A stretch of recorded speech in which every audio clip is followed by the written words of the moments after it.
Hello, everyone. I hope that you all can hear me. If you can, this is Chip Kemp. We appreciate you all taking the time out of your evening. See that there are a number of you on the call with us. Some will probably also have to listen in the future if their schedules allow in the next day or two.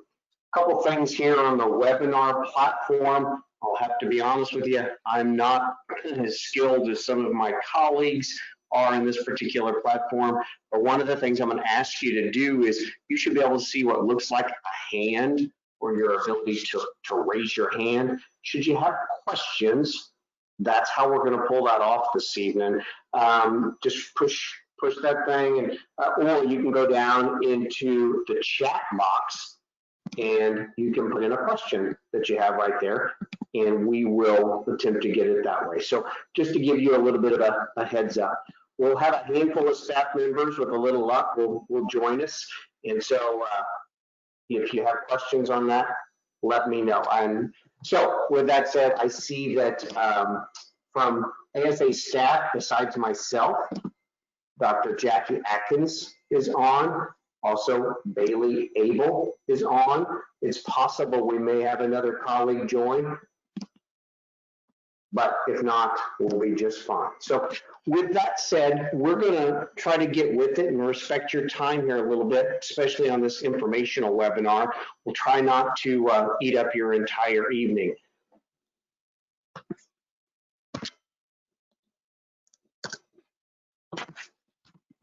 So we've got a lot of logistics to kind of get covered for you this evening, so we want to get to that. But before we do that, one of the kind of the key pieces, a reminder of why you and frankly your families are going to invest time in this year's steer profitability competition, or as sometimes we talk about on staff, what's your why, what's your purpose, what's the real reason for doing this? And I just wanted to throw out a few ideas that I think some of you might realize, some of you might not know. One takeaway I would encourage you to realize and remember is that at the end of the steer profitability competition this year, when this thing wraps up, you will have more knowledge and experience and background in the sector of cattle feeding than almost all other beef producers in the business. Very few producers have any exposure whatsoever to cattle feeding, and so that's going to be a huge bonus for you as a young person. Also, because of that, then you're going to understand some of the challenges and opportunities associated with that part of the business better than a lot of folks. And so it's going to give you an opportunity when you're hearing some of the conversations that take place. It will probably give you the chance to help make a little more sense out of that than maybe some of your peers and some of the folks in your circle, and maybe more than you would have before. And hopefully then not only do you win, but hopefully you take what you've learned to help others and you become a leader and a champion for understanding more about the business of cattle feeding, what it takes to be successful, and some of the opportunities and some of the pitfalls. So that's kind of the why as we see it. And some moms and dads are inevitably listening to this call, and I hope those are some of the big takeaways that you have for your kids as well. Now, when it comes to the cattle feeding sector, it's going to be a little bit different than some of the things that we maybe are more experienced in or more frequently deal with. So we're all pretty experienced, or at least familiar with the concept of visual appraisal. And that's important in a whole bunch of aspects of our business, whether it's looking at heifers or maybe a potential bull or the soundness of a show steer. And so we know in those situations, they'll say, hey, turn around, here's your class, right? If you're in 4-H or FFA, you've heard that terminology once before, at least. And whether that's at your county show or in an organized contest, you know, in those visual appraisal exercises, we'd be looking at, hip shape, and we'd be talking about balance and look and eye appeal and looking at toe structure and all those kind of things. But in this particular endeavor, we're going to focus a little bit more on the dollars and cents of the business. That's what makes the steer profitability competition a little bit different.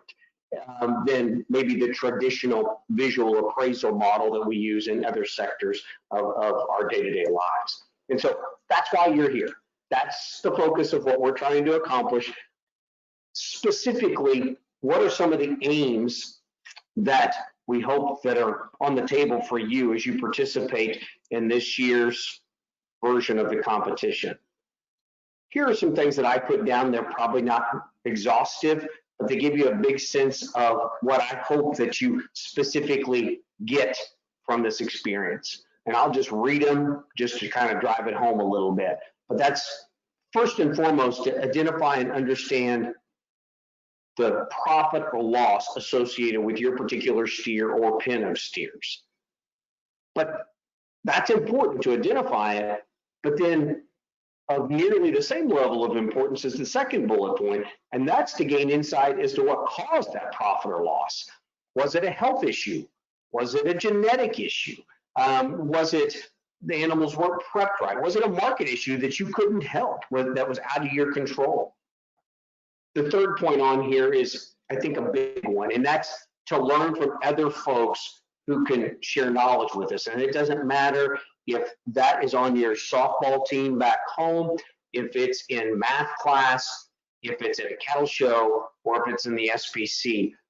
Hopefully we can interact with those folks who have some experiences that can make us a little wiser and a little bit more savvy than we were before we started. And so we're going to have a variety of industry experts that will join us along the way over the next many months.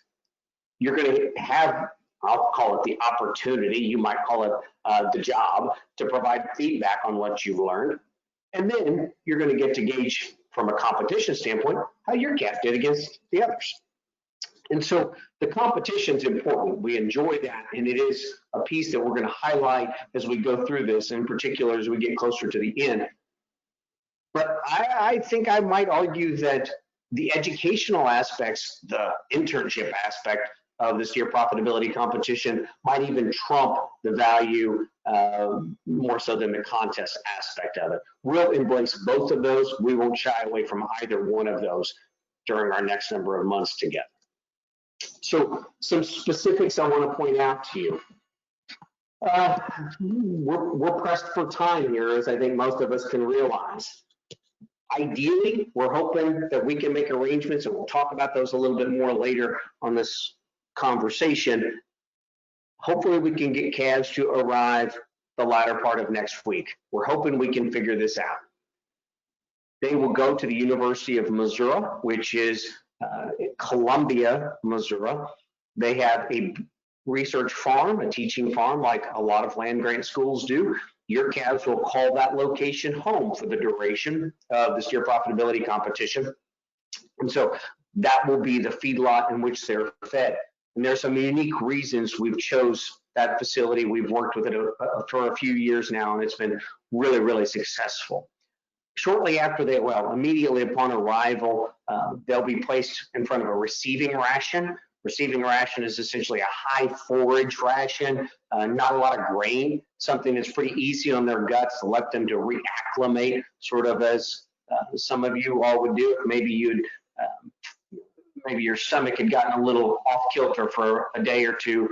Mom might suggest a more responsible diet for a couple days as you reacclimate to getting a little bit healthier. And these calves are going to go through a little bit of stress as they're traveling to that feed yard, and we're going to try to help offset some of that by quick travel, gentle travel, and then a good receiving ration and plenty of water, plenty of cover, all those things as they arrive. One of the, maybe the unique component of feeding cattle at the University of Missouri system is that your cattle will have the opportunity to go on a grow-safe system, which in itself is not everywhere, but it's not terribly uncommon. This system is going to gauge how much food they consume, but it measures it at a very high and accurate level. It measures every meal. It's weighing the calf while the calf is eating, and it's measuring the amount of feed that's being taken out of the bunk. And so we get a sense of how much food was consumed at each individual meal. For some calves, you're going to find over the course of this program that some calves eat a lot. during the day in very limited numbers of meals. Some calves go to the bunk a lot and eat frequently, but eat smaller meals. So it'll be interesting. But the most exciting piece about our Grow Safe opportunity at the University of Missouri is that your calves will be on that system from start to finish. That is what is unusual. If your parents have ever, either maybe you happen to have access to a Grow Safe system, or maybe your folks or grandfolks have either used that or rented space in somebody else's facility on a Grow Safe, you might know that typically you get those calves on there for maybe 45 days or maybe even like 70 days, but you get it the whole way. That gives us a remarkably accurate picture of how much food your animal consumed, and hence then the actual cost of the food your animal consumed. We don't have to look at pin averages or adjust things. We know exactly what your animal consumed during the entire time on the trial. That is unique, and I assure you almost nobody in the beef business gets that privilege. So a unique situation for you. And then also remember, at the end, your steers will be marketed on a grade and yield system. And so we'll talk more about what that means later on in the coming months. But more or less, that means we'll be marketing them based on their actual carcass merit. And so approximate harvest time of those cattle will be late spring, early summer of 2021.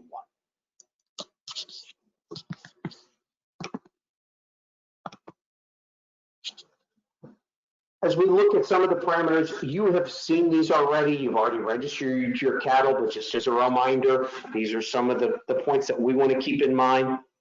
Your calves are to be born between January 1st and April 15th, open to any breed types. That's not a concern here for us, as we'll learn probably in our next webinar as we break down some of the breed composition of the cattle involved. But we do want to follow some of these basics. And so we need those calves weaned by now so that they can start adjusting. They've got a big adjustment coming for them soon, and we need to help them as best we can. Castration should well be done, and they should be healed up by now. Those steer weights upon delivery to the University of Missouri need to be roughly 500 to 750 pounds. We know very clearly that you're going to do your best to get close to that. On occasion, either the scales at home or your eyeballs were a little off, or maybe the steer did better in the last few weeks than you thought, and we might push that envelope a little bit on occasion, but we'll adjust to that accordingly. Again, no horns are allowed, so the cattle need to be polled or have been dehorned plenty long enough ago so that they can have healed up. So one of the things that we want to ask ourselves, because the name of the contest is Steer Profitability Competition, is how do we determine profitability? So things to note, this is not a carcass contest. You've probably heard frequently in your life folks talk about, well, I had a calf in a carcass contest. Maybe your county fair, after it's over, you have access to put animals in a carcass contest. And that's great, nothing wrong with that. And there's clearly a carcass component, a very significant carcass component to this contest. But we're looking at more than just how the carcass did. We're also going to incorporate the gain aspects of the feed yard. And so as a result, this is a true vision of overall profitability through this phase of their life. So what we will do is when your cattle come in, based on the weight that they are measured out once they get here, they will be given an initial valuation based on what the USDA is reporting on the Nebraska Weekly Report at that time. And based on their weight, then they'll be assigned that value that the USDA is reporting. That will then be if your calf, let's just say for simple math, the calves were worth $1.25, 100, and your calf weighed 600 pounds, you would multiply 600 by $1.25. We could do that math pretty easy, and that would be what your calf would be worth on that particular day, meaning that you could have sold that calf and got that amount of money. But you chose to feed that calf, like many progressive cattle folks will do, or many cattle buyers will buy those calves and put them on feed. And so then we're going to view then that piece will be looked at as an expense. That's some would view it as an opportunity cost, maybe if you're old enough to have had some economics. And so we're going to take that valuation and it will be viewed as an expense for this particular effort. And then all of your expenses throughout the entire time that the calves are on feed, and that means the valuation initially of the calf, any expenses of moving cattle, any medicine, their yardage fees, their actual nutrition, diet costs, all of those things, yardage and that kind of thing might be terminologies you're not used to yet, and that's okay. We'll talk about those in our next conversation. But all of those expenses will be combined all the way up to the time when they're shipped to the packing plant in 2021. Then, when your animal is harvested, you'll receive an exact amount for your carcass of your calf. That carcass will be worth a certain amount of money based on its ability to grade from a quality grade standpoint, its leanness or lack thereof, and the total weight. And so then there will be a check actually cut from the packing plant for that particular animal. And so SPC profitability is very simple. Then we take that final valuation given at the packing plant, we subtract off all the accrued expenses, and that's the profitability. That's how the competition portion is put together for the SPC. Now, you're going to have a variety of obligations and responsibilities. Universal Missouri is going to have a number of them. American Simmental Association is going to have a number of those. But your obligations and responsibilities, I want to make sure you have a pretty good sense of what those are.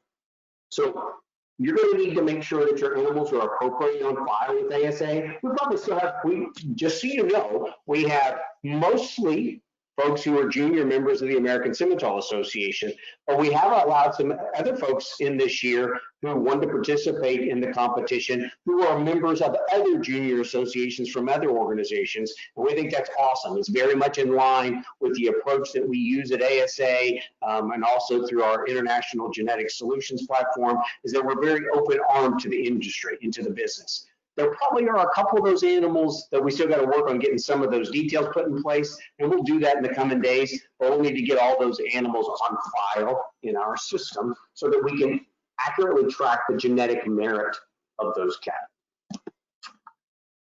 Other responsibilities.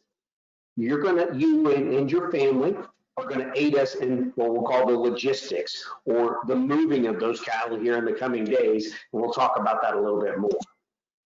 You're going to have a monthly bill to pay, and that bill will encompass some of those things that we talked about a moment ago, and it's your obligation to pay that and keep up with those bills. And the process of that will be explained to you in the fairly near future. We won't do that on this call tonight. Your obligations also entail these monthly webinars. This one's going to be pretty painless. Just have to listen to me run on for a little while, and then you can move on about your life. Those are scheduled. You can go ahead and block them off. We will not have a webinar in November, but through the duration of the SPC after that, we will meet the first Tuesday of every month, and we'll talk a little bit more about that later.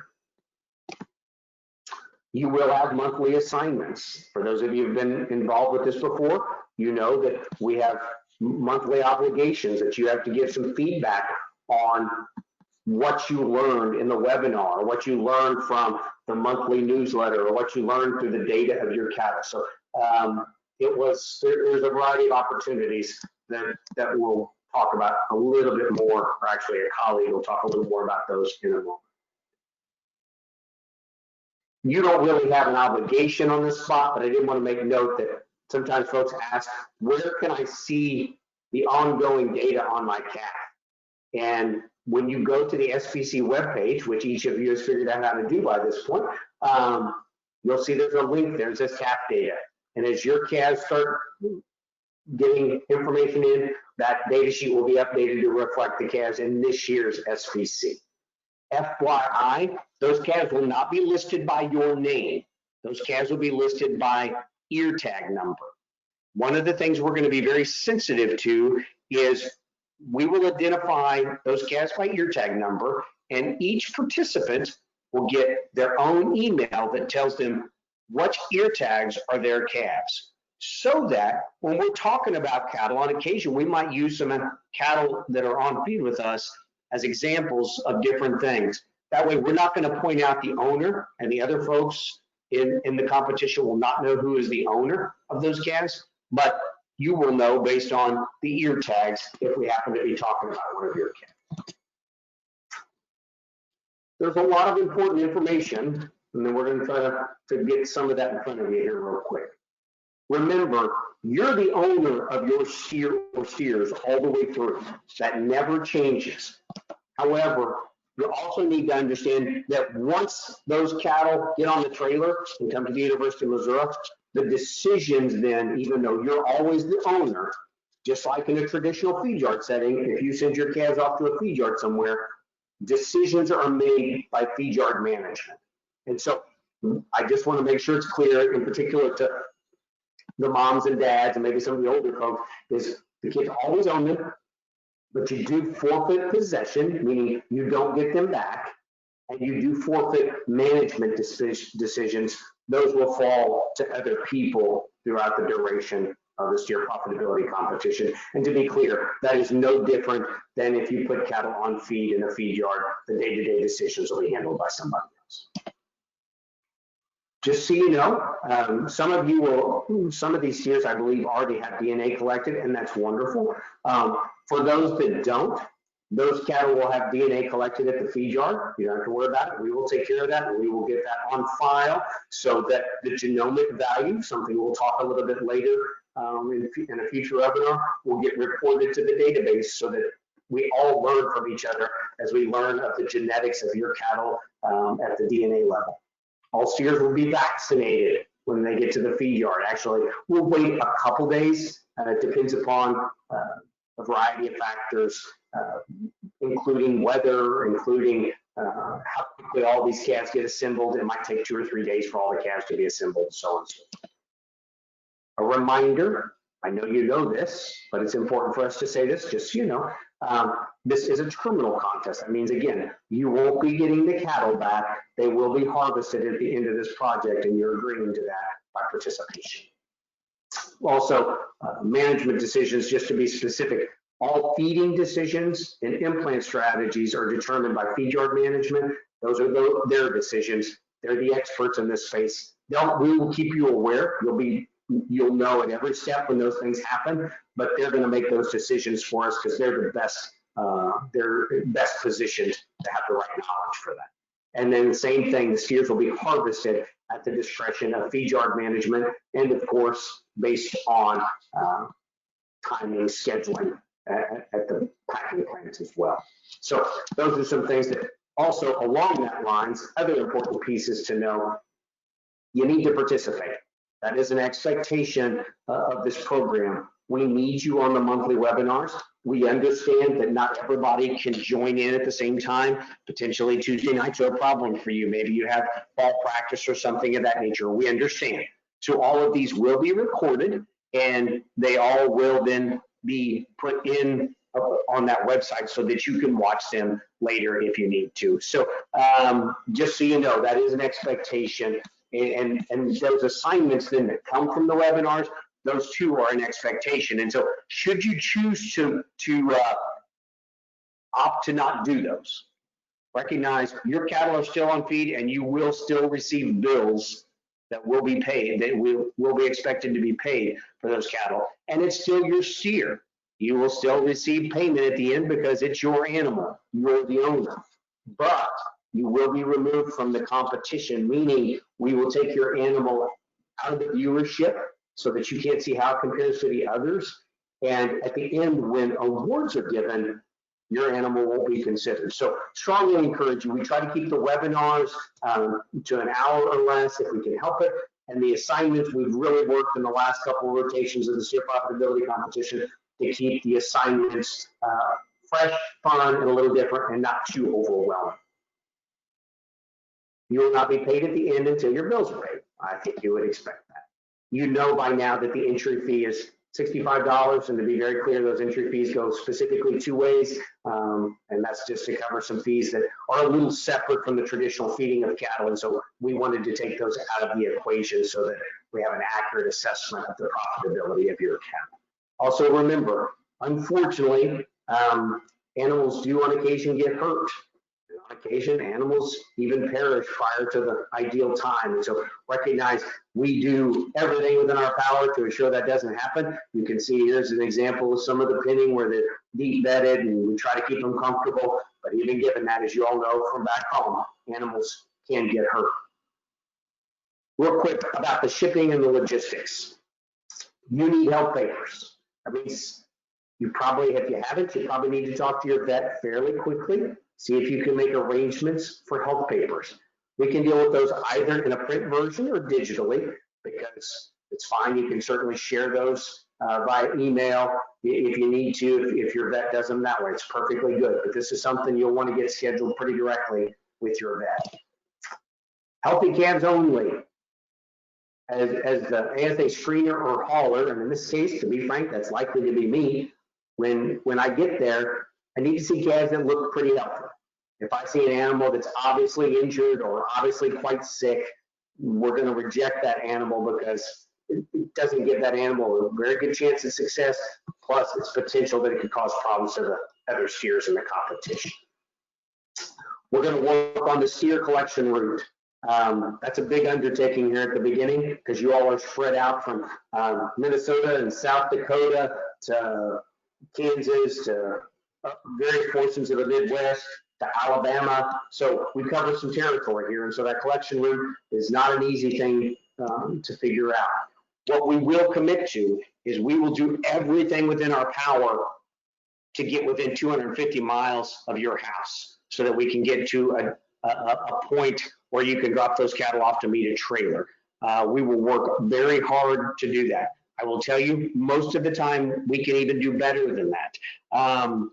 But just in case, understand that we're going to do our level best to get within that 250 or less, if at all possible. And I've looked at the routes that I think are likely, and I think we're going to be able to pull that off in most cases.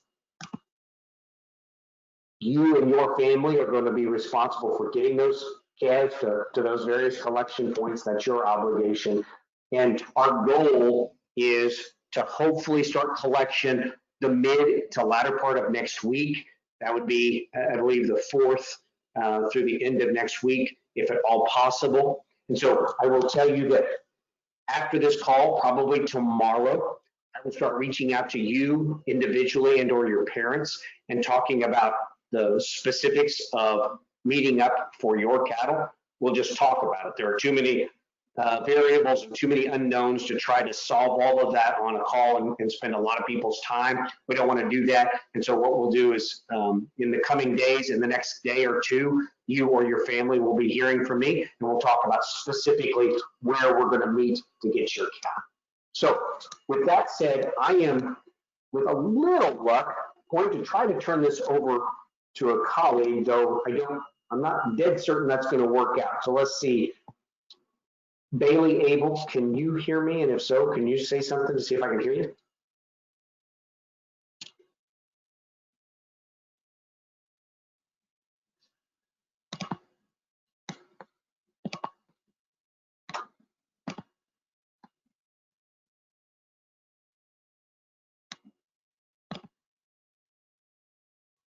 Oh, I think Bailey lost us for a second. I think she's going to try again. Just so you know, Bailey will be the individual who's handling the monthly newsletter. She will be handling the monthly assignments, and most of the communications that you will receive will ultimately come from Bailey. Clearly, you'll communicate with myself or Dr. Atkins, who's on here on occasion. Dr. Rachel Endicott might communicate, but most of the communications through this process are going to come through Bailey Abel. And so she's rejoining. I think she's had a little bit of a digital glitch there for a moment. I think she's coming back.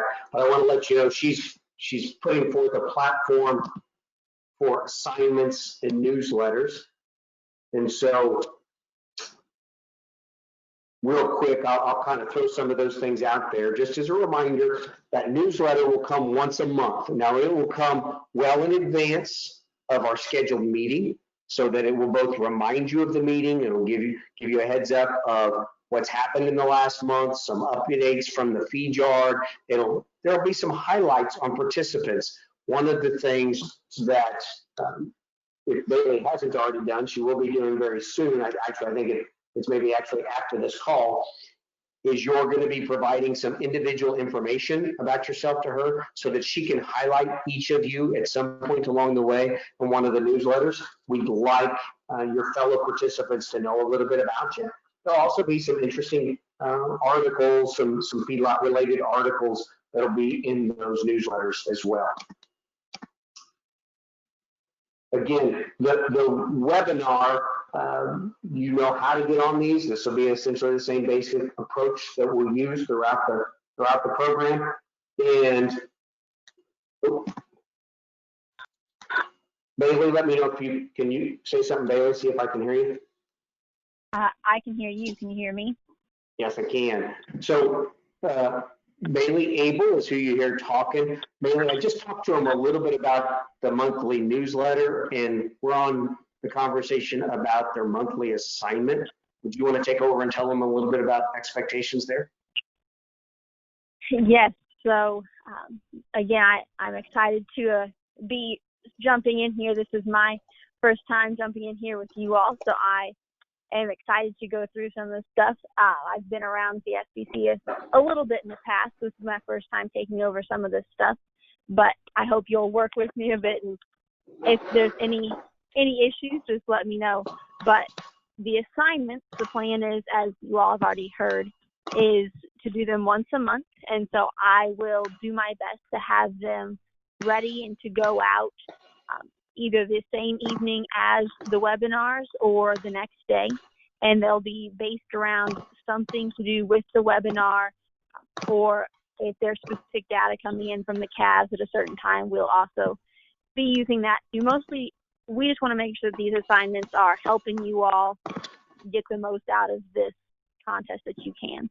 And we're going to try and make it where most of the time there are two options for assignments, given that there are some different age groups and different skill levels involved. We want to make sure that we're allowing people to get the most out of this that they want to, and those will be graded as well. And then at the end of the contest, there are awards for the overall highest cumulative grade. Very good. Anything else to add to that, Chip? Well, you bring up something that I hadn't discussed about. We'll probably talk about it more in the next webinar. But just so you know, at the end of this, not only will there be recognition and an award for those individuals who are the most successful in their monthly assignments, but clearly there will be fairly significant awards for the individuals who have the most successful individual steers, and then there will be awards for those who have the most successful pens of steers. So 3 different award categories throughout the SBC. So Bailey, do you want to tell them a little bit about the November assignment is on the screen for them? You want to tell them anything about that? Yeah, so it's pretty simple. We just want to make sure we get to know you all, and then we also want to make sure that we're able to share some of the information about you to the other participants. So for this month, technically it's October, but your November assignment, all you're going to have to do is fill out a pretty simple survey. We have a link for that, and again, that email will be going out later this evening or with the webinar. And you just have to go through a Google form just like you all did to register. So you all should be hopefully comfortable with that at this point. If there's any issues with that, don't hesitate to reach out. But you'll just have to fill out a pretty quick, simple survey. There's 1 or 2 questions that just ask you to talk about yourself a little bit more so that we can have, essentially a short bio that when we go to share with some of the other participants that they can find out a bit more about. And we also ask that you share a picture of yourself that we can put into the newsletter for other participants. And that's pretty much all you have to do for this month. It'll be pretty short and simple. And just so you all know, it is a graded assignment, but it is not holding the same weight as the other assignments. It's just graded to encourage everyone to make sure they get it done and they complete it on time. And one quick thing I will point out, just because you will see this in the email, we are looking at doing these assignments through a classroom. If you all are familiar with that, then that's be fairly simple. If you're not familiar with that, don't be too stressed out over this first assignment. We're going to make sure that everyone can handle that and everyone's comfortable with that before we move forward. And then we can touch on that more to go through how we, if anyone's unfamiliar with that, how you go about setting that up and getting hooked up with that. But it's a pretty simple interface to use. If you all have already used it, feel free to go ahead and go through that, and the email will include information about that for you. And this is Chip again. I guess I would encourage each of you, and I know some of you personally, and I look forward to knowing some of you better at the end of this. Each of you have things about yourselves that are kind of unique and fun and cool, or you have some special interests. Don't hesitate to share some of those things, things that are appropriate that you want other folks to maybe know about you, that would give them a pretty good flavor of who you are and what you're about. So I have on the screen right now an important email for you to keep mind of. This is the email that Bailey will communicate with you through, and much of my communications might go through this as well.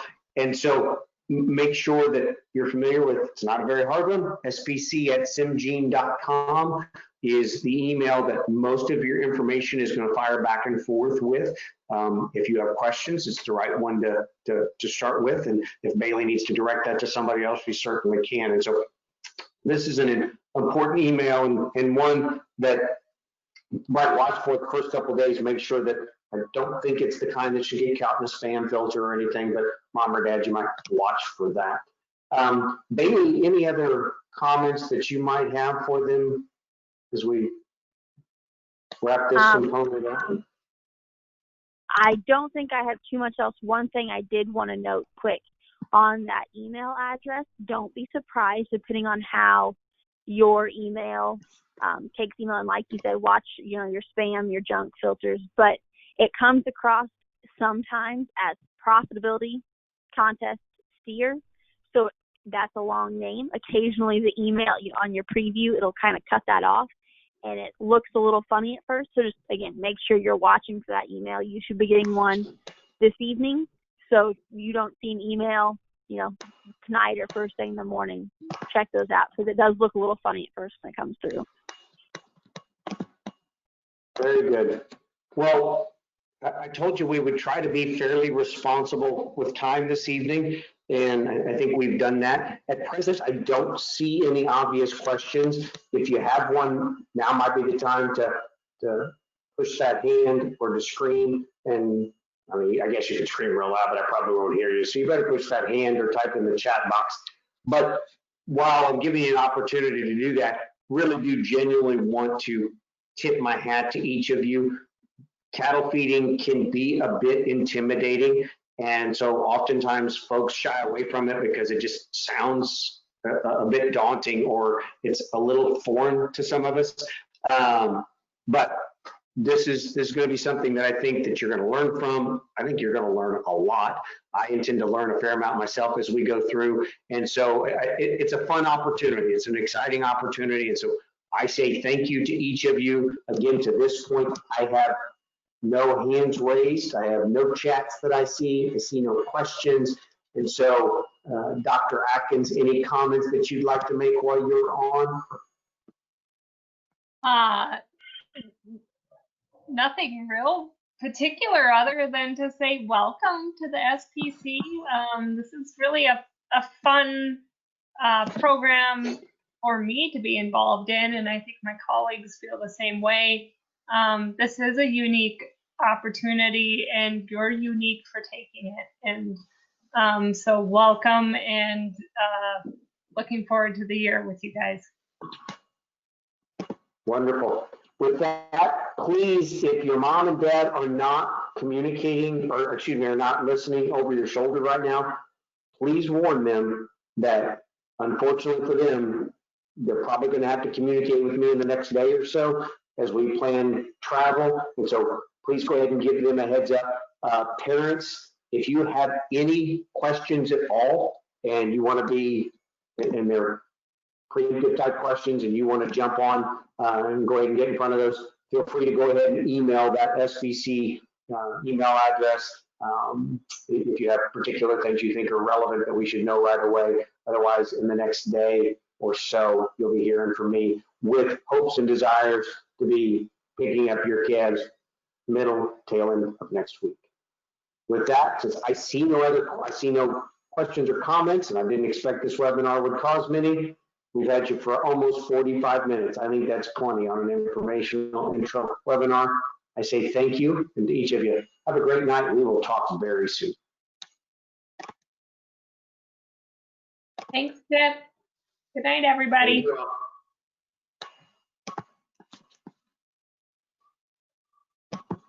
Good job, everybody. Thank you, Wade.